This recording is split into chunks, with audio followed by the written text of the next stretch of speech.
नमस्कार, प्रणाम। बहुत से प्रश्न आए हुए हैं। इन प्रश्नों के उत्तर हम लोग पहले जानते हैं। अगर समय बचा तो आप लोगों से हम लिखित में प्रश्न मांगेंगे, क्योंकि अगर हम मौखिक प्रश्न मांगते हैं बोल करके तो सभी एक साथ बोलने लग जाते हैं तो समस्या आती है। तो हम लोग समय बचेगा तो उसके बाद आपके लिखित प्रश्न आप लोग चैट में लिख देंगे तो उन प्रश्नों के उत्तर भी देने का प्रयास किया जाएगा। आइए तो प्रश्नों की ओर बढ़ते हैं। मैं आदरणीय श्यामा जी से निवेदन करूंगा कि प्रश्न को लिया जाए। धन्यवाद डॉक्टर साहब। कुछ ऑडियो और कुछ टेक्स्ट मैसेजेस आए हुए हैं, जिसमें से मैं पहले कुछ ऑडियो मैसेज ले रही हूँ।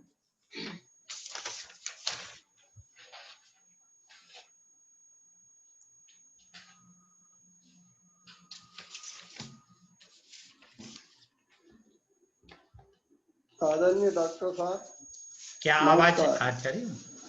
मैं अशोक राठी, अकोला, महाराष्ट्र से। मेरा प्रश्न मेरी बहू के बारे में है, जो कि 1 महीने की प्रेगनेंसी है।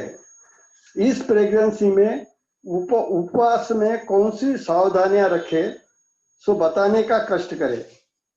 इसके पहले भी बड़ी बहू के प्रेगनेंसी के बाद जो आपने मार्गदर्शन किया था, उससे मेरी बड़ी बहू की डिलीवरी नॉर्मल हुई थी। इस मार्गदर्शन के लिए भी आपका बहुत बहुत धन्यवाद। धन्यवाद जी। आदरणीय राठी साहब जी, ध्यान रखिएगा, साधना का संबंध क्रिया से नहीं है। बार बार योगी जी महाराज इस बात को दोहराते रहे, अखिलेश जी महाराज बार बार इस बात को दोहराते रहे कि साधना का संबंध क्रिया से नहीं है। इसीलिए हमेशा याद रखिए कि जिसको करना है उसको पहले समझना है।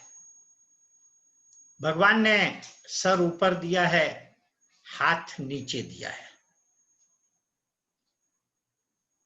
जब जीवन में समस्या आती है और समाधान नहीं मिलता तो हर व्यक्ति का हाथ ऑटोमेटिक मस्तिष्क पे जाता है। कभी सोचा नहीं होगा कि ऐसा क्यों होता है। हिंदू हो, मुसलमान हो, हिंदुस्तानी हो, पाकिस्तानी हो, अमेरिका इंग्लैंड कहीं का व्यक्ति हो, जब जीवन में समाधान नहीं मिलता तो हाथ ऑटोमेटिक सिर पर जाता है। पूज्य योगी जी महाराज सतत कहा करते कि यह हाथ इसलिए ऊपर जाता है कि यह संकेत है परमात्मा की तरफ से कि बहुत हो चुका क्रिया की बातें, क्या करें। इससे अच्छा है कि क्यों जीवन में समस्या आ रही है, क्यों किया जाए, इसको पहले समझा जाए तब किया जाए। इसीलिए बार बार हम लोग जानने पर जोर देते हैं। उपवास की विधि तो मैंने पहले दिन बता दी थी, परंतु लगातार इसीलिए सुबह भी और शाम भी ये हम लोग कार्यक्रम रख रहे हैं ताकि खूब समझा जाए। समझ में आ गई बात तो बहुत आसान हो जाएगा करना।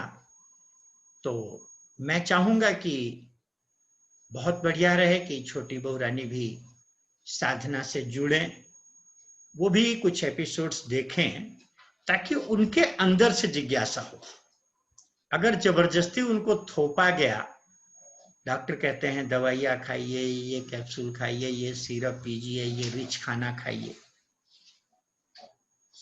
अब हम लोग कहेंगे कि बहुत रिच की जरूरत नहीं है, क्योंकि बच्चे का जो पोषण हो रहा है माँ के गर्भ में, न तो माँ का खून जा रहा है, न माँ का खाया हुआ लग रहा है, क्योंकि गर्भनाल से बच्चा नहीं जुड़ा है, नाभि से जुड़ा हुआ है बच्चा। बच्चे की नाभि जुड़ी हुई है, उसके मुंह में कुछ भी नहीं जा रहा। बड़ी खास बात है कि कभी मौका लगा तो इस पर, जैसा कि हम कैंपों में करते हैं, विस्तार से चर्चा करेंगे कि क्या माँ का खाया हुआ बच्चे को लगता भी है कि नहीं लगता है। क्योंकि अगर माँ का खाया सॉलिड रूप में तो लग नहीं सकता है, लिक्विड रूप में लग सकता है। लिक्विड रूप में लगेगा तो जूस तो बच्चे के नाभि से जाएगा नहीं, बच्चे के मुंह में कुछ जा नहीं सकता, तो स्वाभाविक है कि लोग कह देते हैं कि ब्लड जाता है। अगर माँ का ब्लड बच्चे के जा रहा होता तो एक छोटी सी बात की, माँ और बच्चे का ब्लड ग्रुप एक होना चाहिए था। दूसरा ब्लड ग्रुप दूसरे के नहीं दिया जा सकता है। बातें और भी बहुत सी हैं जो भ्रांतियां हैं और लोग डट डट करके खिला रहे हैं। एक्चुअल में बहुत ज्यादा हम लोगों ने प्रयोग किए हैं और पाया है कि माँ को मिनरल्स और विटामिन्स के साथ मानसिक स्थिति गर्भावस्था में बहुत महत्वपूर्ण है। माँ की मानसिक स्थिति कैसी है ये ज्यादा निर्भर करता है। आपने बड़ी बहू पर प्रयोग करके देखा ही कि हमने बहुत सामान्य भोजन दिया, जैसा हम लोग रूटीन में खाते हैं वही दिया था प्रमुख रूप से। फिर भी मैं बताया दे रहा हूं कि पहला काम होना चाहिए कि दूसरे और 7वें महीने में तुलादान जरूर करा देना चाहिए, क्योंकि दूसरे और 7वें महीने में थोड़ी रिस्क होती है। तो जैसे ही मालूम होता है, पहले महीने तो मालूम ही नहीं होता है, दूसरे महीने ही मालूम होता है गर्भ का, तो दूसरे और 7वें महीने में तुलादान करा दिया जाए। सवेरे हरी पत्तियों का जूस जरूर दिया जाए। 2 अंजीर, 10 मुनक्का, 30 किशमिश, 5 बादाम, 1 अखरोट रात को भिगो दिया जाए। और इसमें ध्यान रखा जाए कि बादाम और अखरोट अलग भिगोया जाए, उसका पानी यूज न किया जाए, वो एसिडिक होता है। बाकी अंजीर, मुनक्का, किशमिश का पानी प्रयोग किया जाएगा। और इन 5 चीजों को 10-11 बजे पीस करके और इसका शेक बना करके दिया जाए, बढ़िया रहेगा। दोपहर में अंकुरित अनाज, सलाद, फल, चटनी, दही का भी प्रयोग किया जा सकता है थोड़ा, इससे रुचि बढ़ती है और दस्त होने के चांस नहीं रहते हैं। शाम को बढ़िया नाश्ता, उसके साथ कोई भी जूस, सूप, शेक कोई भी दिया जा सकता है। जैसा हम कैंपों में अलग अलग जूस सिखाते हैं, शेक आदि, नारियल आदि का भी सिखाते हैं, कोई भी दिया जा सकता है। बढ़िया ताजा नाश्ता होना चाहिए। कोशिश करें कि पैक कोई नाश्ता कम से कम प्रयोग किया जाए, ताजा नाश्ता बना करके किया जाए। और रात को पूर्ण भोजन जिसमें दाल और सब्जी जरूर होगी, रोटी और चावल इच्छा पर जितना इच्छा हो लिया जा सकता है। बीच में एक बार नारियल पानी, खीरे का जूस, खीरा टमाटर भी दे सकते हैं, करेला नहीं देंगे, कोई भी दस्तावर चीज नहीं देंगे। एनिमा का प्रयोग नहीं करेंगे। बमन हफ्ते में शुरू में 3-4 महीने में तक आप हफ्ते में 2 बार भी करा सकते हैं, इससे नहीं तो 1 बार भी करा सकते हैं। इससे जो उल्टी की इच्छा होती है ये नहीं आएगी, जो एसिड बनते हैं, जी मिचलाता है, ये सब समस्याएं नहीं आएंगी। हो सके तो 1 आधे घंटे के लिए पेट पे ठंडे पानी की पट्टी, इससे और भी जो एसिड आदि के उभार होते हैं या पेट में पानी कम होने के चांस रहते हैं गर्भाशय में, ये समस्याएं नहीं आएंगी। परंतु 2 बार का ध्यान, 2 बार का स्नान, 2 बार का ध्यान, 2 बार का स्नान बहुत जरूरी है। क्षमा करना और क्षमा मांगना बहुत जरूरी है। तो ये देंगे, आप देखेंगे कि बहुत बढ़िया स्वस्थ शिशु जन्म लेगा, बहुत अच्छी नॉर्मल डिलीवरी होने के चांस रहेंगे। चांस मैं इसलिए कह रहा हूं कि क्या परिस्थितियां रहती हैं, क्योंकि अगर साधना में नहीं लगे हैं व्यक्ति तो भगवान की कितनी मदद आएगी मैं नहीं कह सकता हूं। बहुत बढ़िया रहे कि बहू को कहिए कि जो है 9 हमारा, एक भगवान का डिब्बा जरूर बनाए, ताकि उनके जीवन में भगवान पार्टनर बन सके और वो उनके जीवन में उनके काम में आए। धन्यवाद। अगला प्रश्न। इससे संबंधित जो बातें बताई जाती हैं, अगर कहीं आपको कोई प्रश्न खड़ा होता उसमें, तो आप अगले दिन उससे संबंधित प्रश्न पूछ सकते हैं, क्योंकि बहुत सी बातें हैं, प्रश्नोत्तर सत्र में लंबा सत्र नहीं हो सकता, तो संक्षिप्त में बताई जाती हैं। तो किसी को भी लगता है कि जो बात बताई गई इसमें कोई प्रश्न खड़ा हो रहा है, तो उसको रेफरेंस दे करके और अगले दिन पूछा जा सकता है। धन्यवाद। मेरा नाम रजनीक कोयानी है। मैं मुंबई में रहता हूँ, कैसर में। मेरी उम्र 40 साल है। शास्त्री जी नमस्ते। शास्त्री जी, मेरा एक प्रश्न है कि नवरात्रि उपवास के दरमियान मेरे को बुखार और गैस बहुत बन रही है, तो इधर कोरोना का कहर बहुत ज्यादा है, तो इधर गर्म पानी से नहाओ, ये करो वो करो, सब ज्यादा है, तो आप कृपया मार्गदर्शन दीजिए। नमस्ते। कोयानी साहब, कोरोना का दो ही इलाज बार बार बताया जाता। कोरोना से बचने के लिए इलाज तो कोरोना का आज तक निकला ही नहीं अभी तक, परंतु बचने का दो इलाज बताया जाता है। एक तो मास्क और 2 गज की दूरी। बार बार ये नारा दिया जा रहा है कि मास्क का प्रयोग करें जब भीड़ भाड़ में निकले। घर में नहीं कह रहा हूँ ये कि ज्यादा आप करिए, पर जब भीड़ भाड़ में निकलिए, ड्यूटी पर जाइए, तो थोड़ा मास्क का प्रयोग जरूर करें और थोड़ी दूरी बना करके रहें। बाकी एक बात ध्यान रखिए कि इम्यूनिटी सिस्टम जितना हमारा बढ़िया रहेगा, उतना किसी भी रोग से लड़ने की क्षमता। आप चोर को आने से घर में रोक लें, ये जरा असंभव है कि घर के आसपास चोर ना आए आपके, परंतु चोरी होने से आपकी अगर सुरक्षा बढ़िया है तो चोरी होने से बचाया जा सकता है। तो अगर कोरोना आएगा भी तो बहुत जल्दी कोरोना आपके ऊपर से प्रभावित किए बिना आपको और खत्म हो सकता है। रही बुखार की बात, तो हर बुखार कोरोना नहीं होता।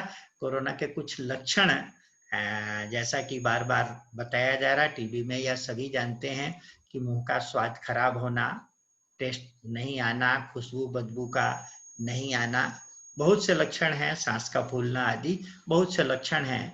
तो आपको घबराने की बात नहीं। अगर बुखार आया है, आजकल सीजन भी चल रही है बुखार की, तो ये सामान्य है। जैसा कि आपसे बात भी आज सवेरे हुई थी मेरी, तो बुखार आया है तो बहुत बड़े एक डॉक्टर हुए हैं हिप्पोक्रेट्स, जो एलोपैथी के जनक भी कहे गए। उन्होंने देखा कि रोग का कारण बैक्टीरिया है, तो उन्होंने बैक्टीरिया से लड़ने के लिए दवाइयां बनाई। पर 17 साल बाद उनको देखा उन्होंने कि जिस रोग के लिए जो दवाई बनाई थी, जिस बैक्टीरिया को मारने के लिए जो दवाई बनाई थी, वो दवाई देने के बाद भी वो बैक्टीरिया नहीं मरा, वो कीड़ा नहीं मरा। तो सोचने लग गए कि क्या कारण है, कीड़ा क्यों नहीं मरा। तो उन्होंने जब बहुत खोज की तो पाया कि जहां कूड़ा होता है वहीं कीड़ा होता है। पहले उन्होंने देखा कि कीड़ा क्यों नहीं मरा, तो पाया कि उन्होंने कीड़े ने रेजिस्टेंस पावर प्राप्त कर ली थी, प्रतिरोधक क्षमता विकसित कर ली थी उस दवाई के प्रति। उन्होंने और पावरफुल दवाई बनाई, कीड़ा मरा, पर कुछ दिनों बाद फिर मरना बंद हो गया। जैसा कि सभी जानते हैं कि पहले डीडीटी छिड़की जाती थी मच्छर मारने के लिए, परंतु अब घरों में डीडीटी नहीं छिड़की जाती है, क्योंकि डीडीटी से मच्छर नहीं मरता। तब उस डॉक्टर ने सोचा कि आखिर ये बैक्टीरिया पैदा क्यों होता है, और तब उन्होंने देखा कि बैक्टीरिया हमेशा वहीं पैदा होता है, कीटाणु वहीं पैदा होता है जहां कूड़ा होता है।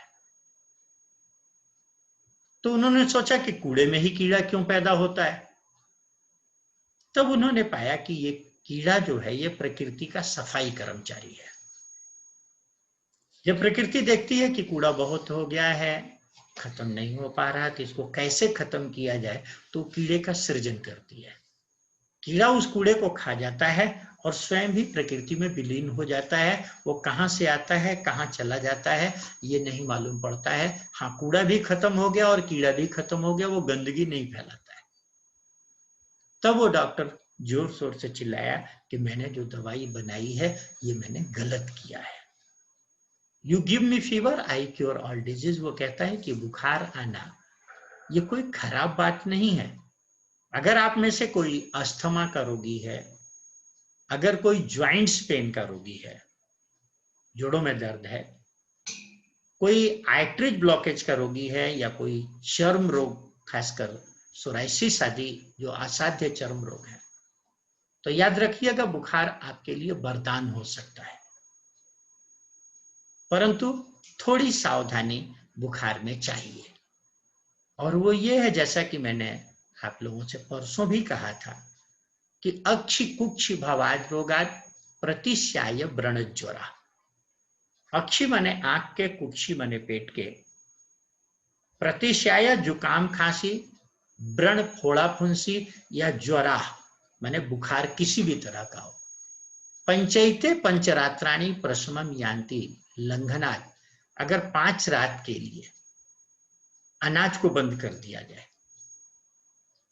खासकर मैंने बताया था कि लंघन का मतलब 4 प्रकार से शुद्धि, आमाशय की सफाई बमन से, मलाशय की सफाई एनिमा से, त्वचा की सफाई स्नान से, और मन की सफाई ध्यान से। खूब बढ़िया सफाई हो जाए, एनिमा कराया जाए, बमन कराया जाए, थोड़ा पसीना आ जाए, इसका प्रयास करें। चाहे इसके लिए गर्म पानी में पैर डालें, चाहे धूप में बैठ के थोड़ा पसीना आना चाहिए। आप देखेंगे कि गर्म पानी पीजिए, आप देखेंगे कि ये बुखार स्वयं कैसे खत्म हो गया, और जब खत्म हुआ तो कितनी कचरे की सफाई कर देगा। खाने में अनाज बिल्कुल नहीं जाना चाहिए। आजकल खासकर नवरात्र भी चल रहा है, तो बहुत बढ़िया रहे कि जूस और सूप, अदरक शहद पानी, मौसमी, जैसा कि मैंने पहले दिन बताया था, अदरक शहद पानी, मौसमी, जूस, सूप। अगर आप बहुत ज्यादा मेहनत का कोई काम करते हैं तो अभी थोड़ा सा आपको चाहिए कि 1-2 दिन की छुट्टी ले लें, आराम कर लें, क्योंकि बुखार अगर है तो जीवनी शक्ति सफाई का काम कर रही है। तो ऐसे में अगर श्रम करेंगे ज्यादा तो जीवनी शक्ति सफाई नहीं कर पाएगी, बुखार रुक जाएगा।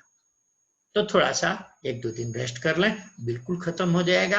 रही अगर दिमाग में एक शक आ गया है कि कोरोना है कि नहीं जरा भी, तो कोरोना टेस्ट हो जाता है, किसी भी सेंटर पे जाकर के कोरोना टेस्ट कराया जा सकता है। बाकी 2 दिन आप प्रयोग करिए, 2 दिन में आपका उतर जाएगा। ये समस्या आपकी कोरोना की समस्या नहीं है।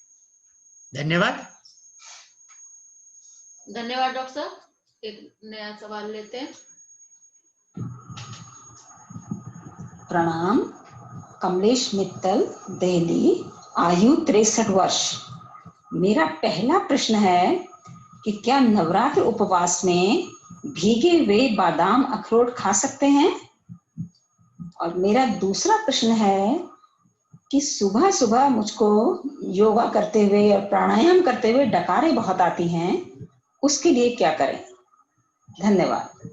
देखिए, मैंने पहले दिन भी कहा था कि जो लोग मेहनत कर रहे हैं, जो लोग ग्रोथ की एज है, या जो कोई ऐसी बीमारी जिसमें उनके शरीर का काफी क्षय हो चुका है, तो वो लोग चाहे तो अंजीर, मुनक्का, किशमिश, बादाम, अखरोट भिगो करके रात को, और इसको पीस करके सवेरे हरी पत्तियों का जूस, और दोपहर में इसको शेक जैसा बना करके, शरबत जैसा बना के ले सकते हैं। पर प्रश्न है कि ले क्यों रहे हैं? अगर दिमाग में एक भ्रम है कि कहीं ताकत मिलेगी, तो ये भ्रम पहले निकालिए। इसके लिए संवाद करिए, अध्ययन करिए कि भोजन शक्ति नहीं देता। बादाम, अखरोट बहुत बढ़िया पोषक हैं, बहुत से मिनरल्स की पूर्ति करने वाले हैं। अंजीर, मुनक्का, किशमिश ये पेट की भी सफाई करते हैं और एसिड आदि को बनने से भी रोकते हैं, पुराने मल को भी तोड़ते हैं। तो अंजीर, मुनक्का, किशमिश जो है ये बहुत बढ़िया है। परंतु बादाम, अखरोट आप लेना चाहती हैं तो निश्चित है कि कहीं ना कहीं दिमाग में पड़ा है कि ताकत देता है। बाकी फिर भी लिया जा सकता है, अनाज नहीं है और कोई सफाई में बाधक नहीं है कि सफाई में बाधा पैदा कर रहा हो। तो अगर दिमाग बिल्कुल ठीक है कि भोजन शक्ति नहीं देता, और अगर कोई बहुत मेहनत का काम कर रहे हैं, कोई बच्चे ग्रोथ की एज के हैं, या कोई पेट आदि साफ नहीं हो रहा तो उस स्थिति में लिया जा सकता है, कोई समस्या नहीं है।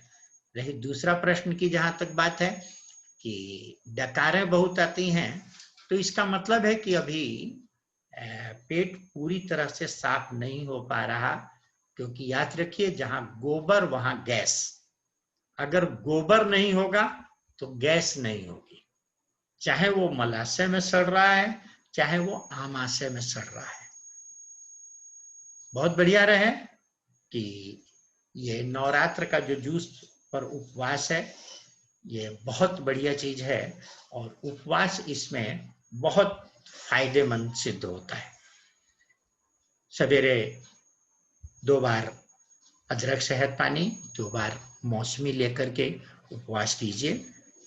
1 बार हरी पत्तियों का जूस भी ले सकती हैं, और थोड़ा एक कोशिश करें कि दिन में 2 बार पेट पर ठंडे पानी की पट्टी, ताकि अगर आमाशय में ऐसा भी होता है कई बार आदमी बहुत ज्यादा लेता है तो इनमें जो खाली गैप बनता है, अंदर माल सड़ रहा है तो गैसेज बनने लग जाती हैं, नीचे से न पास होकर के ये ऊपर से निकलती हैं।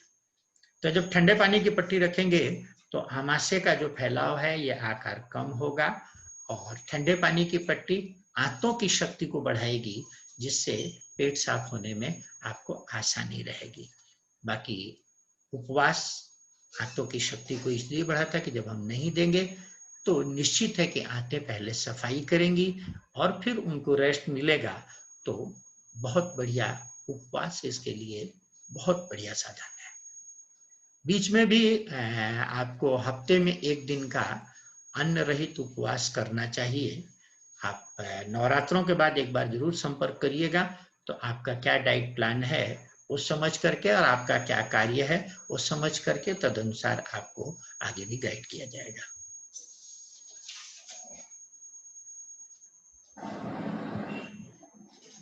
जय श्री कृष्णा। गुजरात जूनागढ़ से चंदूभाई सावलिया। मेरा प्रश्न यह है कि अगर वमन करने से नाभि बार बार खिसक जाती है तो उसमें क्या उपाय करें, कृपया मार्गदर्शन करें। चंदू भाई जी नमस्कार। देखिए, वमन करने से नाभि सरकना शायद 32 साल के चिकित्सा में पहली बार ऐसा मैं सुन रहा हूं, क्योंकि नाभि जो स्थान छोड़ती है, हालांकि चिकित्सा विज्ञान नाभि को नहीं मानता, परंतु हम लोगों ने प्रयोग किए हैं काफी। तो नाभि का जो दबाव गैसेस का पड़ता है तभी नाभि अपना स्थान छोड़ती है। हमने कोई वजन से चीज उठाई, हम गलत पोज में झुके, दबाव पड़ा, तो स्वाभाविक है कि जहां पर भी दबाव पड़ता वहां कुछ न कुछ हरकत होती है। पेट पर अगर बहुत दबाव पड़ा तो निश्चित है कि थोड़ा इधर उधर आते और वो पोज आएगी, परंतु जैसे ही सही पोज में आप आएंगे तो उसको वापस अपनी जगह आ जाना चाहिए। परंतु अपनी जगह अगर वो वापस नहीं आती तो केवल इसका कारण है, जैसे कि स्लिप डिस्क की भी समस्या है कि झुके, अब स्लिप हो गई तो डिस्क स्वाभाविक है, मूवमेंट देंगे तो हड्डी इधर उधर होगी, परंतु उसको वापस अपनी जगह आ जाना चाहिए। अब ये हाथ उठाया तो स्वाभाविक है यहाँ पर हड्डी जो है हिली इधर उधर, परंतु जब हम वापस लाए तो इसको अपने स्थान पर सेट हो जाना चाहिए। परंतु ये नहीं हुआ अगर अपने स्थान पर सेट, इसका मतलब केवल एक होता है कि वहां गैसेस का दबाव ज्यादा हो गया। कई बार लोग हाथ उठाते हैं, अब मालूम पड़ा नस चढ़ गई, अब ये हाथ ही वापस नहीं आ रहा, हड्डी यहाँ पर लग रहा उसको कि हड्डी जाम हो गई। बहुत से का होता है कि अंगुलियां ऐसी हो जाती हैं। तो बात यह है कि अगर ये स्थिति आ रही है कि आपको लगता है कि आपकी नाभि बार बार डिस्टर्ब हो रही है वमन क्रिया करने से खासकर, तो आप कुछ दिनों को वमन क्रिया मत कीजिए। आप देखेंगे कि वमन क्रिया नहीं करेंगे उसके बावजूद आपकी नाभि डिस्टर्ब होगी, क्योंकि निश्चित है कि पेट में मल सड़ रहा है, अभी गैसेस का दबाव बन रहा है। खैर, आप थोड़े दिन वमन क्रिया मत कीजिए, और पेट पे ठंडे पानी की पट्टी। वैसे तो प्राकृतिक चिकित्सा में किसी प्राकृतिक चिकित्सा सेंटर पर आप देखेंगे जाकर के एक कटी स्नान होता है, कटी स्नान, हिप बाथ, जिसमें पैर बाहर रहता है, धड़ बाहर रहता है और कमर का हिस्सा, पेट का हिस्सा ये पानी में डूबता है। तो कोई टब लेकर के कटी स्नान को देखा जा सकता है, इसमें गूगल आदि पे भी देखा जा सकता है, या आप लोग कभी आश्रम आएंगे, कभी व्यक्तिगत चर्चा करेंगे तो मैं आपको दिखा दूंगा यहाँ पर कि कटी स्नान कैसा होता है। केवल एक होता है कि इसमें धड़ का हिस्सा बाहर रहता है और पैर बाहर रहता है। तो ये कटी स्नान आपकी नाभि को बिल्कुल सेट कर देगा। दबाव वहां पर जो गैसेस का बन रहा है, मैंने अभी बताया कि आंतों को ये मजबूती देता है। बाकी वमन क्रिया को दिन आपको शक है तो रोक दीजिए, अगर कटी स्नान करेंगे तो ये समस्या आपकी नहीं आएगी। नहीं हो तो ठंडे पानी की पट्टी भी रख सकते हैं, परंतु याद रखिए कि खाने पीने का आपका बिल्कुल सिस्टम बढ़िया होना चाहिए, जैसा कि अपनी साधना में बताया जाता है, जिसमें सवेरे 10-11 बजे जूस या सूप, दोपहर में फल, सलाद, चटनी, उसके साथ थोड़ा दही ले सकते हैं, शाम को बढ़िया नाश्ता परंतु मात्रा थोड़ी हो, और रात को पूर्ण भोजन। दोपहर में जो सलाद फल लें, ध्यान रखिए खूब चबा करके खाया जाए, और चबा करके खाने से मेरा तात्पर्य है कि जब खूब चबा करके खाएंगे तो क्वांटिटी उसकी लिमिट में रहेगी। थोड़ा पत्तियों का जूस जरूर लीजिए, परंतु सलाद में पत्तियों को थोड़ा कम लीजिए, क्योंकि अगर पत्तियां नहीं चबाई गई तब गैसेस ज्यादा फॉर्म करेंगी। चटनी बना लीजिए, कोई समस्या नहीं, चटनी को खा सकते हैं, पर पत्तियों का प्रयोग थोड़ा सा कम करेंगे। रात के खाने को भी खूब बढ़िया चबा करके खाया जाए, टाइम दिया जाए खाने को, हड़बड़ में काम न निपटाया जाए, तो जितना गैसेस कम बनेंगी आप देखेंगे नाभि की समस्या अपने आप कब खत्म हो गई आपको मालूम ही नहीं पड़ेगा। फिर भी अगर किसी साधक को नाभि की समस्या आती है, जिसको गुजराती लोग पेचुटी कह देते हैं, तो ये नाभि की समस्या अगर आती है, जिसके डिस्टर्ब होने से थोड़ा भूख कम लगती है लोगों को, पेट साफ नहीं होता है, गैसेस बनती हैं कई बार, तो कई बार दस्त भी हो जाते हैं, तो कई समस्याएं आती हैं, बदन टूटने आदि की भी समस्या महसूस होती है।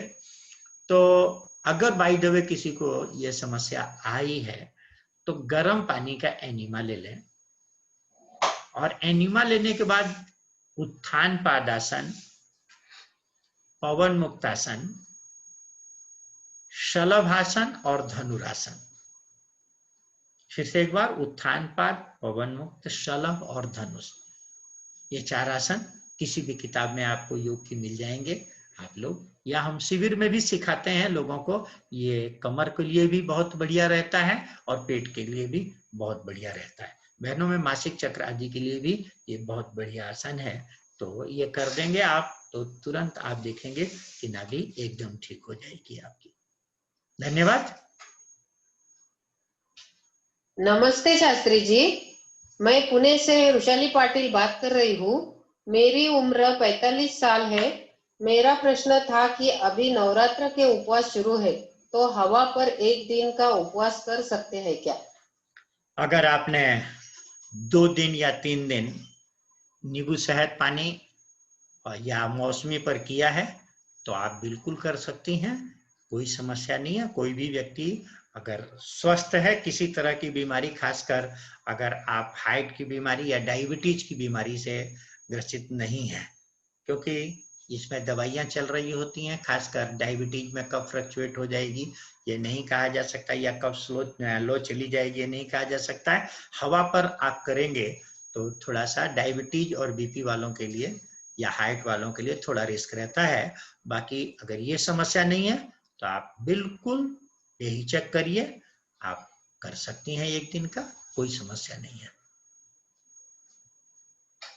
धन्यवाद डॉक्टर साहब। अगला सवाल है। नमस्कार जी, मैं सुशीला अग्रवाल नागपुर से हूँ। मेरी उम्र 58 ईयर्स है। मैंने शास्त्री जी का कैंप नागपुर में 3 बार किया है। मैं आपसे पूछना चाह रही थी कि हम एनिमा कितने दिन तक लगातार कर सकते हैं, और वैसे मेरी वमन के लिए भी क्वेश्चन था कि हम कितने दिन तक वमन कर सकते हैं। देखिए, जहां तक एनीमा कर सकने की बात है कि जब से आदमी लैट्रिन जाता है और जब तक लैट्रिन जा रहा है, हम लोग 2-2 महीने के बच्चों को एनीमा देते हैं और हम तो डॉक्टर रहे, हॉस्पिटल चलाते रहे कि जब तक आदमी है हमारे पास तो वृद्धावस्था में और रुग्ण अवस्था में आता है, तो हर अवस्था में लिया जा सकता है और तब तक लिया जा सकता है जब तक कि आदमी लैट्रिन जाने की स्थिति में है। स्थिति में है मतलब सांस है, तब तक लिया जा सकता है। अब रही कि लगातार कितने दिन लिया जाए, तो देखिए एनीमा लेना अच्छी बात है, परंतु एनीमे की आवश्यकता अच्छी बात नहीं है। फिर से ध्यान रखिएगा, एनीमा लेना अच्छी बात है, घर में झाड़ू लगाना अच्छी बात है, परंतु अगर झाड़ू लगाने की बार बार आवश्यकता पड़ रही है तो यह अच्छी बात नहीं है।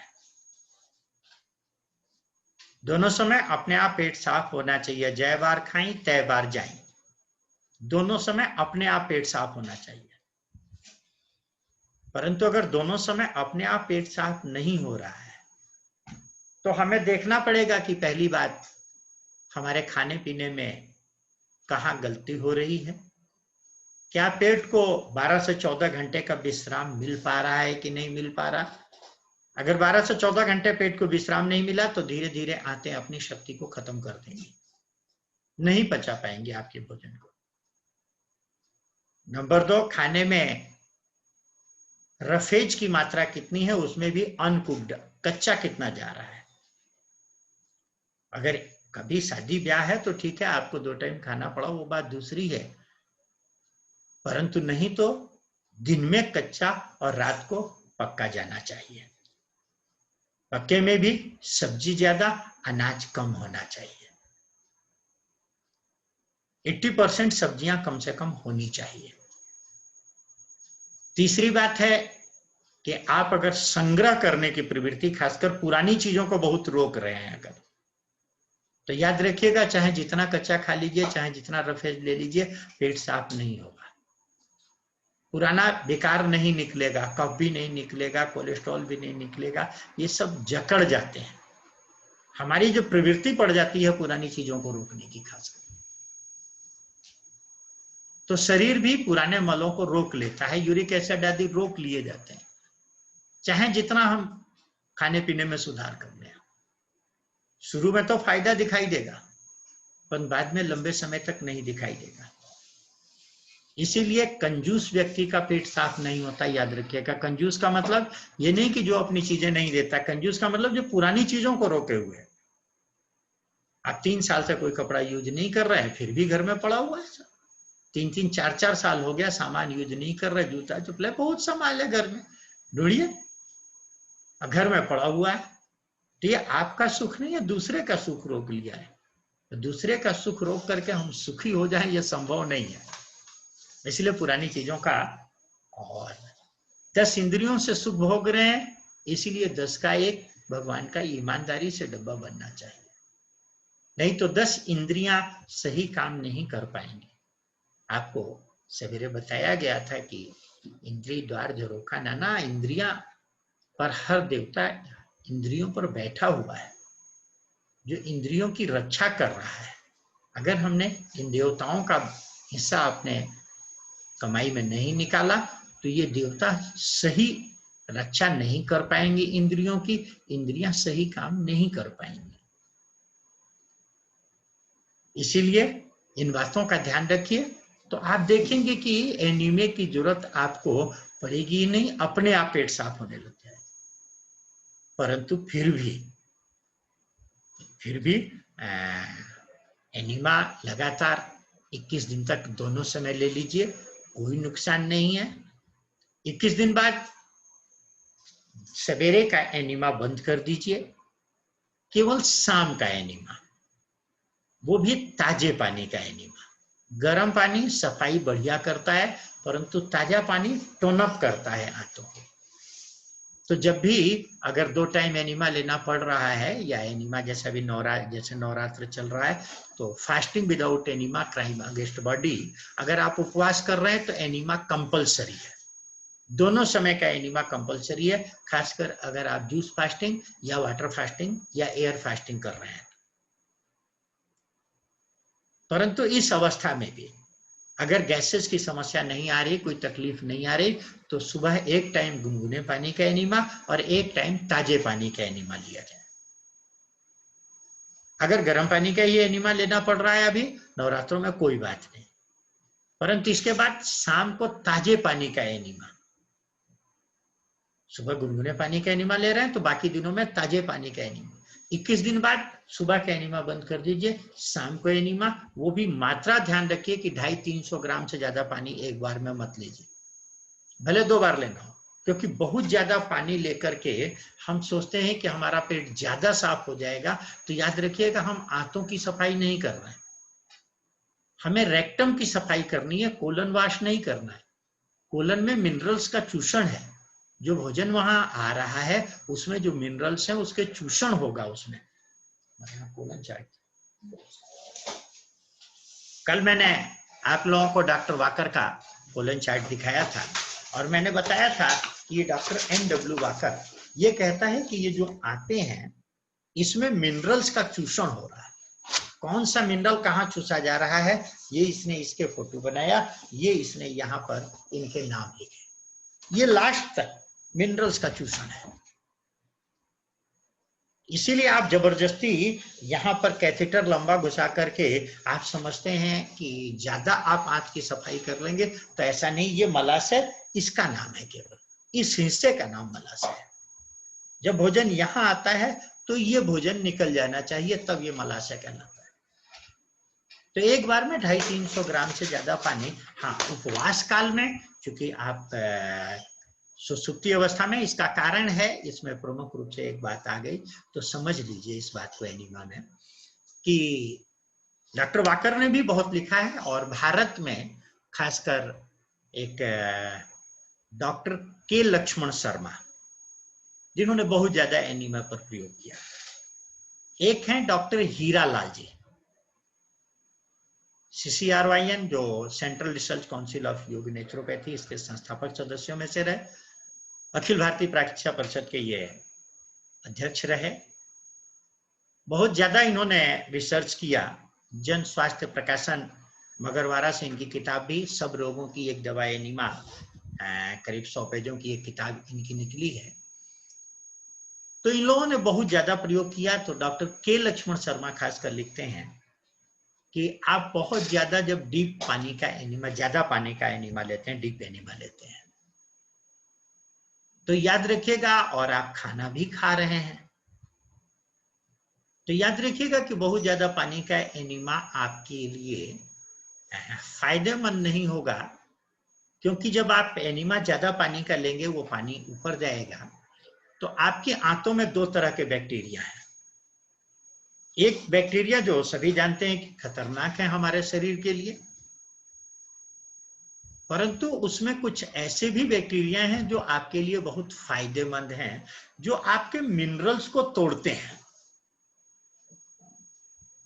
जैसे केचुआ है, सभी जानते हैं वर्मी कंपोस्ट बनती है, तो केचुआ जो है उस खाद को जब तोड़ता है, गोबर को, तो वो धरती के लिए ज्यादा फायदेमंद, धरती उससे ज्यादा पोषण प्राप्त कर पाती है।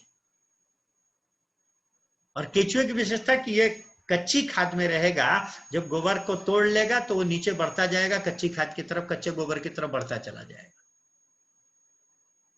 तो इसी प्रकार हमारी आंतों में जो मिनरल्स को तोड़ने वाली कृमि है, ये अगर भोजन जा रहा है तो ये आंत के लास्ट पार्ट तक ये तोड़ रही है और वहां मिनरल्स का चूषण हो रहा है। अगर आपने डीप एनिमा लिया, ज्यादा पानी का एनिमा लिया, तो ये पानी के साथ जो मल आएगा, एक्चुअल में यहां आ गया तो मल, पर इससे ऊपर जो पड़ा हुआ है ये अभी भोजन का ही पार्ट है, इसमें मिनरल्स का चूषण होना है, मिनरल्स तोड़े जाने हैं। तो इसमें जो कृमि है, वो कृमि भी उसके साथ कच्चे भोजन के साथ आ जाती है। कई लोगों को देखा है कि वो लोग डायरेक्ट एनिमा भी प्रयोग करते हैं, पहले हम लोग भी जब नहीं जानते थे इस बातों को तो हम लोग भी कराते थे। खुद हमने 3-3 लीटर का पानी का एनिमा शुरू में दिया जब नहीं जानते थे एनिमा के विषय में। बस पेट साफ होता है, निकलना चाहिए जी, दे दो जी। डायरेक्ट एनिमा भी बहुत से लोग अभी भी प्रयोग करते हैं, वो टोटी में लगा देते हैं और कैथेटर लगा देते हैं, पाइप के साथ जोड़ रखा, उन्होंने चालू कर दिया, चल रहा है, कहते हैं बहुत बढ़िया पेट साफ होता है जी उससे, हमारा नाम दे दिया बस्ती उसका उन्होंने। धीरे धीरे ये क्या होता है कि इससे वो जो तोड़ने वाली कृमि है वो भी निकलती हैं, तो धीरे धीरे शरीर में जो भोजन आप करते हैं उस भोजन का पूरा पोषण नहीं प्राप्त कर पाता है शरीर। लोग फिर शिकायत करते हैं कि साहब ऐसा हो गया, मेरे साथ तो ऐसा हो गया। मेरे साथियों, एनीमा उपवास के दौरान तो वो सुसुप्ति अवस्था में चली जाएंगी, तो उपवास के दौरान आप डीप पानी का एनीमा भी लेते हैं तो कोई बात नहीं। या आपको अचानक पेट दर्द या कोई ऐसी समस्या है तो चलो थोड़ा घाटा भी उठाया जाता है, 1 दिन 2 दिन अगर डीप एनीमा देना पड़ा तो कोई समस्या की बात नहीं, मजबूरी है सब, उस समय घाटा उठा के भी किया जाता है। परंतु डेली रूटीन में कभी भी खाना जब खा रहे हैं तो बहुत ज्यादा पानी का एनीमा नहीं लिया जाए, 250-300 ग्राम पानी का एक बार लिया जाए। अगर लगे कि नहीं साहब कुछ और निकलना चाहता है तो थोड़ी देर में ऊपर का भोजन अपने आप नीचे उतर आएगा, आप थोड़ा सा पानी का एनीमा दोबारा ले लीजिए, कोई समस्या नहीं, वहीं बैठे बैठे दोबारा आप ले लीजिए। ये नहीं कि दिन में 4 बार लीजिए, उसी समय आप ले सकते हैं दोबारा। नेचर को अपना काम करने दीजिए, प्रकृति को अपना काम करने दीजिए। दूसरा ये है कि ये जो आंत है इसका फंक्शन है कि ये कृमि गति, जैसे कीड़ा चलता है केचुआ, ये इस गति से ये फैला, आगे माल बढ़ा, इधर फैला तो ये आया, तो इस गति से आगे बढ़ता। अब आप यहां से कोई चीज डाल करके ऊपर चढ़ाना चाहेंगे तो आप इसकी कृमि गति को प्रभावित कर रहे हैं। तो याद रखिए कि थोड़े से पानी का एनीमा लेना है, पेट साफ हुआ। सफाई करने वाली तो नेचर है, प्रकृति है, आत्मा है। आप तो केवल उसकी मदद कर रहे हैं, केवल हेल्प कर रहे हैं। तो हमें मलाशय की सफाई करनी, तो दोनों समय एनीमा आप 21 दिन ले लीजिए। 21 दिन बाद नेचर को अपना काम करने दीजिए। अगर सवेरे पेट साफ नहीं हुआ कोई बात नहीं, थोड़ा इंतजार कीजिए। अगर आप 5-6 बजे जाते हैं, मान लीजिए 6 बजे नहीं होता, इंतजार कीजिए, कोई बात नहीं, 8 बजे आ जाएगी लैट्रिन। नहीं आई, शाम को थोड़े से पानी का एनीमा ले लीजिए आप। आगे मैंने जो बताया कि प्रमुख रूप से कॉन्स्टिपेशन के क्या क्या कारण है उसको दूर कीजिए। अब 40 दिन तक आपने शाम को लगातार एनीमा ले लिया, अब आप गैप कीजिए। अगर आपका पेट साफ नहीं होता कोई बात नहीं है, थोड़ा गैप कीजिए, अल्टरनेट ले लीजिए। हालांकि जरूरत पड़ेगी नहीं, ये मेरा दावा है कि अगर आप इस साधना को सही ढंग से कर रहे हैं, जो बताया गया है, तब सेवा सुमिरन सही कर रहे हैं, तो आपको 21 दिन बाद अपने आप पेट साफ होने लग जाएगा। फिर भी शाम को थोड़े से पानी का एनीमा लीजिए ताकि शाम को जाने की आदत पड़ जाए। आप देखेंगे 40 दिन बाद आपको एनीमा की जरूरत पड़ेगी ही। फिर भी हफ्ते में 1 दिन, जैसे विशेष सफाई के लिए नेचर देती है, हम लोग घरों में गवर्नमेंट छुट्टी देती है, सर्विस से हम लोग को छुट्टी मिलती है, हफ्ते में 1 दिन थोड़ा कोशिश करें कि अनाज की मात्रा को कम लिया जाए। 1 दिन केवल फल और सब्जियों पे रह जाए, नहीं हो तो 15 दिन में 1 दिन फल सब्जियों पे रह जाए, एकादशी प्रदोष आदि कोई दिन चुन लें। और मैंने बताया fasting without enema, crime against body, उस दिन एनीमा भी कर लें, वमन भी कर लें, थोड़ा मौका लगे तो मालिश करके धूप में बैठ करके फिर बढ़िया स्नान भी किया जाए। परंतु ध्यान 2 टाइम जरूर किया जाए। तो आप कर सकते हैं, लंबे समय तक कर सकते हैं, परंतु वमन क्रिया जहां तक है वो 11 दिन से ज्यादा लगातार न की जाए।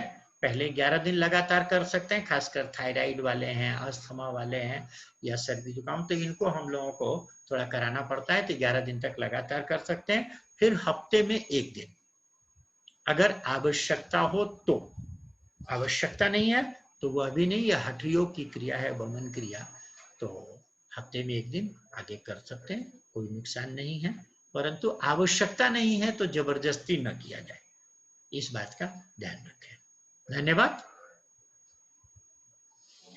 धन्यवाद डॉक्टर साहब।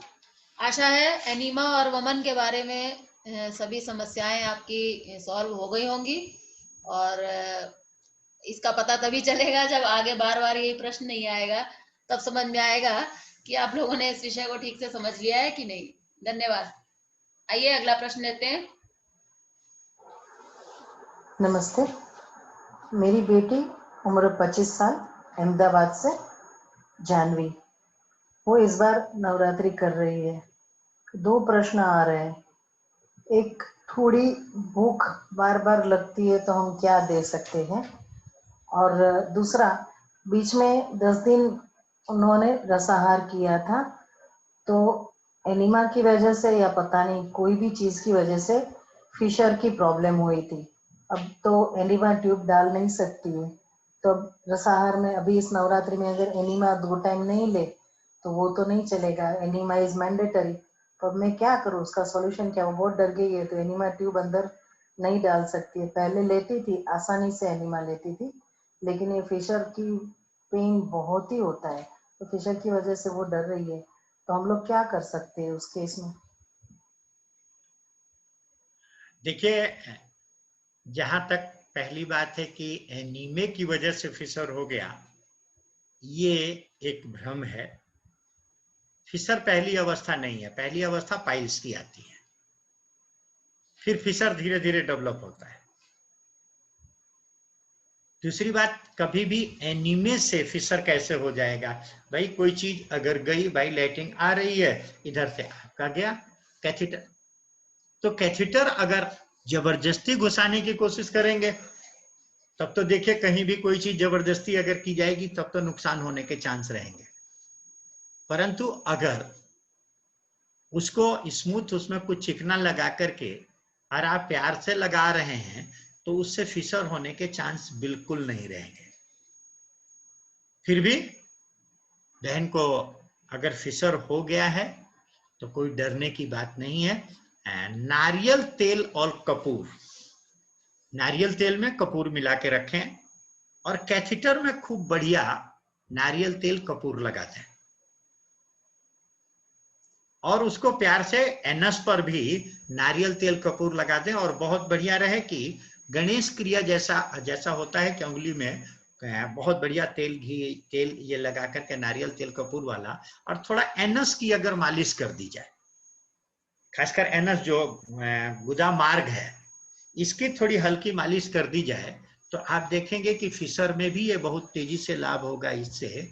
और क्योंकि कपूर जो है ये किसी भी तरह के बैक्टीरिया को नहीं पनपने देगा, एंटीसेप्टिक एंटीबायोटिक दोनों है ये, तो एंटीसेप्टिक का काम करेगा वहां पे।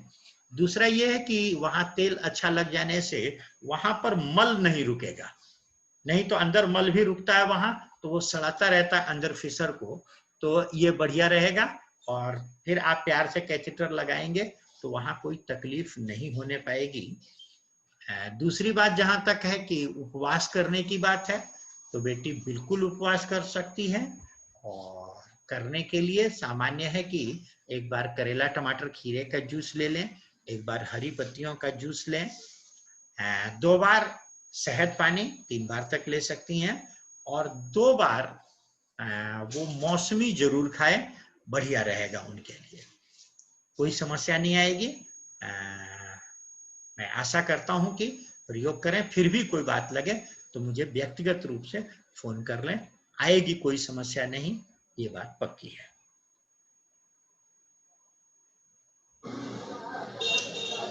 योगी जी की जय। एक सेकंड, मैं रवि, एक सेकंड बीच में मैं रोक रहा हूं। बहन के लिए एक बात और ध्यान रखें, जानवी बहन के लिए, कि एक तुलादान उनका करा दें। निश्चित है कि उन्होंने जो जूस फास्टिंग की है ये किसी की प्रॉपर गाइडेंस उन्होंने नहीं ली थी रसाहार में, क्योंकि हम लोग कहते हैं कि जब भी आप तप करने चलें, मैंने परसों इसको विस्तार से चर्चा की थी परसों वाले एपिसोड में, कि जब आप तप करने चलें तो कुछ पहली बार कर रहे हैं तो कुछ न कुछ हमें निकालना चाहिए। हमारे यहाँ शास्त्रों में तुलादान का विधान इसके लिए दिया गया है। तुलादान में वजन से 1 किलो ज्यादा गेहूं, क्योंकि हमारे शरीर को सबसे ज्यादा सुख खाने से मिल रहा है। दूसरा, एक पहना हुआ कपड़ा, अगर पैजामा कुर्ता पहनते हैं तो पैजामा कुर्ता, पैंट शर्ट पहनते हैं तो पैंट शर्ट, बहनें अगर सलवार सूट पहन रही हैं तो सलवार सूट या धोती पेटीकोट ब्लाउज। अंडर गारमेंट्स इसमें नहीं देते हैं, नहीं तो पहना हुआ एक जोड़ी कपड़ा, और उसमें दक्षिणा के 11 रुपए 21 रुपए आदि रख करके किसी मंदिर में, किसी अन्न क्षेत्र में। बड़ा इसका विज्ञान है। मौका लगा तो मैं, आज तो समय होने जा रहा, प्रश्न भी है अभी, इसीलिए आज मैं नहीं इस बात को उठाऊंगा। कभी मौका लगा तो मैं तुलादान के विषय में उठाऊंगा। ये हम लोगों के यहाँ शास्त्रों में वर्णन है कि तब कराया जाता था जब रोगी लाइलाज हो जाता था, क्योंकि तब अन्न की कमी थी। अब हम लोगों से कहते हैं कि भैया इंतजार क्यों करते हो कि जब ऐसी स्थिति आएगी तब कराया जाएगा। हम लोग बच्चों की बर्थडे पर करा दिया करते हैं। हर व्यक्ति की जब जन्मदिन होता है वो दिन साल में बना लिया है कि उस दिन करा देना है।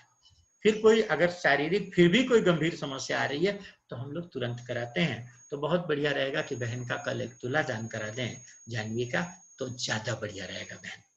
धन्यवाद। अगला प्रश्न। योगी जी की जय।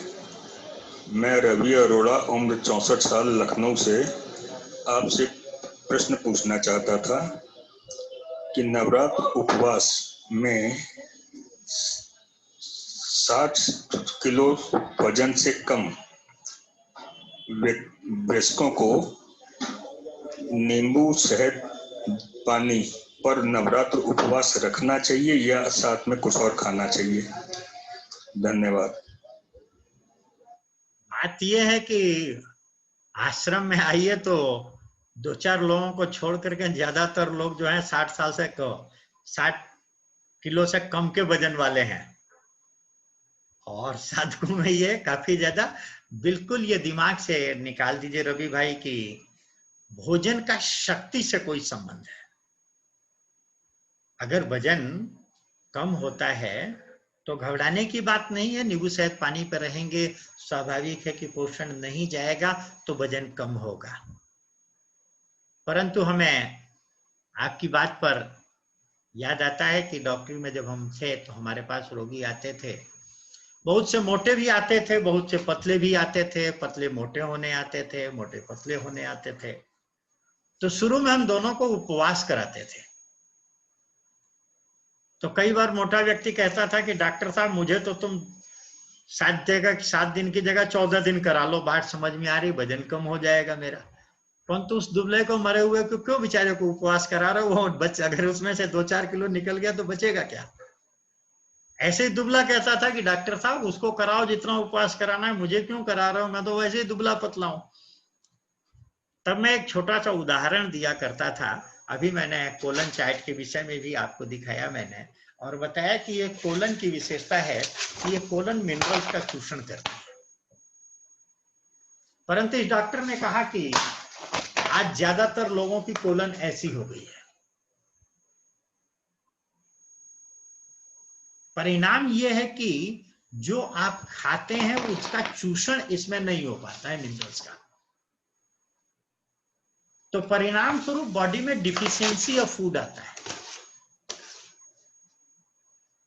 जैसे कि यह कपड़ा है, अगर यह कपड़ा पहले से गंदा है तो याद रखिएगा इस पर चाहे जितना बढ़िया हम कलर में डाल लें, इस पर कलर नहीं चढ़ेगा। कपड़े को जब डाई किया जाता है तो पहले उसको सोडा वाटर में उबाला जाता है, कास्टिक डाल करके उसको उबाला जाता है।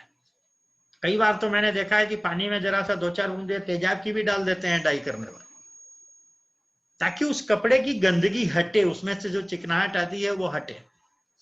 अगर कपड़े ने ऑलरेडी गंदगी को एब्जॉर्ब कर रखा है तो वो कलर को एब्जॉर्ब कैसे करेगा? तो ये 6 महीने पर जो नवरात्र कराया जाता है, खासकर जितना कम से काम चल सके।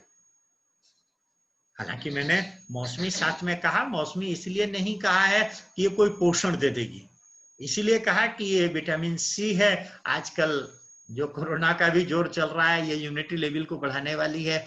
कफ आदि को तेजी से विटामिन सी निकाल देता है, तो कफ आदि निकल जाएगा तो कोई फेफड़े आदि पर जो इसका प्रभाव आ रहा, नमोनिया आदि हो रहा है, ये भी प्रभाव नहीं पड़ेगा। और सीजन भी है इस समय मौसमी की, बाद में फिर मौसमी इतनी बढ़िया नहीं मिलती है। तो मैंने 2 बार लेने के लिए राय दी। तो ये सफाई के लिए जितनी सफाई हो जाएगी, बाद में जब आप भोजन लेंगे तो वो तेजी से बॉडी ग्रहण करेगी उसको। तो जो दुबले पतले व्यक्ति हैं या जो लोग उपवास पहले से कर रहे हैं, वो लोग भी जानते हैं कि नवरात्र करते हैं तो लगभग लोगों का 4 से 5 किलो तक वजन कम होता है। 3 से 5 किलो तक सामान्य रूप से 9 दिन में वजन कम हो जाता है। परंतु जिस दिन सूप और सब्जी लेते हैं, अगले दिन 2 किलो वजन बढ़ जाता है। आप लोग जीवनी शक्ति कैसे जगाएं किताब पढ़ेंगे तो डॉक्टर चंद्रदीप सिंह जी ने उसमें बहुत बढ़िया लिखा है, और वो योगी जी महाराज का प्रयोग लिखा है। जो पहला प्रयोग योगी जी महाराज ने डॉक्टर गुरु हरक सिंह, बलिया के बहुत बड़े डॉक्टर, उनकी किताब है डिवाइन क्योर। डिवाइन क्योर में भी डॉक्टर गुरु हरक सिंह जी ने उठाया इस चैप्टर को, बहुत बढ़िया। तो डॉक्टर गुरु हरक सिंह जी के साथ पूज्य योगी जी महाराज ने बलिया में प्रयोग किया। 9 दिन डॉक्टर साहब भी और योगी जी महाराज ने व्रत किया। दोनों गंगा जी तैरने जाते थे, 1 घंटा गंगा जी में तैरते थे। बलिया जिले में गंगा जी पास में ही है, तो दोनों तैरते थे। आकर के डॉक्टर साहब अपनी क्लिनिक चलाते थे, योगी जी महाराज प्रवचन आदि करते थे। बड़ी मजे की बात है कि योगी जी का वजन करीब 6 किलोग्राम कम हुआ। परंतु उस किताब में लिखा है प्रयोग में डॉक्टर चंद्रदीप सिंह जी ने कि जब 9वें दिन योगी जी महाराज ने व्रत खोला तो उसमें 1 गिलास संतरे का जूस लिया दोपहर में, और रात को उबली हुई लौकी कद्दू पालक की सब्जी ली। डॉक्टर चंद्रदीप सिंह जी लिखते हैं कि जो लिया गया था उसका वजन टोटल जूस और सब्जी का 1 किलोग्राम से ज्यादा नहीं था। योगी जी महाराज की हालांकि कटोरी में खाते थे, बहुत कम उनकी डाइट थी, परंतु उस समय की बात लिखते हैं डॉक्टर गुरु हरक सिंह चंद्रदीप सिंह जी कि टोटल वजन 1 किलो से ज्यादा नहीं था। परंतु बड़ी मजे की बात है कि अगले दिन जब सुबह वजन तौला गया तो 2.5 किलो वजन बढ़ा हुआ था पूज्य योगी जी महाराज का। तो मेरे साथियों, शरीर जितना शुद्ध हो जाता है उतना बढ़िया पोषण शरीर ग्रहण करता है। इसीलिए बिल्कुल ये भ्रम दिमाग से निकाल दें, बिल्कुल बहुत बढ़िया रहेगा नींबू शहद पानी पे व्रत किया जाए। फिर भी अगर इच्छा करती है तो मौसमी आदि लिया जा सकता है, नहीं तो आवश्यकता नहीं है। धन्यवाद। 9 बज गया, क्या प्रश्न है कोई? धन्यवाद। आज 9 बज गया है, इसलिए इस प्रश्नोत्तर सत्र को यहाँ पर विश्राम करते हैं, विराम करते हैं। आइए, कुछ सूचनाएं हैं। आदरणीय श्यामा जी को निवेदन करूंगा कि आपको सूचनाएं दे दें, और जिस किसी को खूब प्रश्नों को लाइए, ताकि हमें भी अच्छा लगता है। ज्यादा प्रश्न होंगे तो हम भी कोशिश करेंगे कि और बढ़िया समय को उपयोग होगा।